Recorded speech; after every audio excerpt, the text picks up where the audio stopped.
আসসালামু আলাইকুম রহমতুল্লাহি তাআলা ওয়া বারাকাতুহু। আমি যুবকদেরকে কিছু কথা বলবো। ভাই,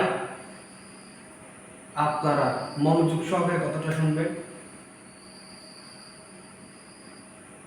আমরা দুনিয়াতে আল্লাহ তাআলা কি জন্য পাঠিয়েছে তুমি কি জানো? অবশ্যই তুমি জানো। আল্লাহ তাআলা আমাদেরকে পাঠিয়েছে শুধু তার ইবাদত করার জন্য। আমরা যদি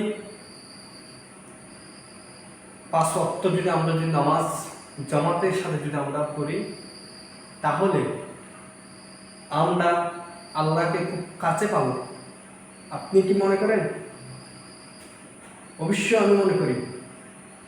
আমরা 5 ওয়াক্ত যদি নামাজ পড়ি, ঠিক মতো মসজিদে যদি নামাজ পড়ি এবং আদায় করি, আল্লাহকে আপনি সহজে পেয়ে যাবেন।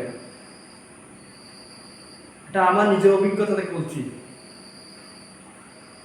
আল্লাহকে যদি তুমি পেতে চাও, তাহলে তোমাকে সর্বপ্রথম তোমাকে মসজিদের দিকে তোমাকে আসতেই হবে। জামাতের সাথে তোমাকে নামাজ পড়তেই হবে।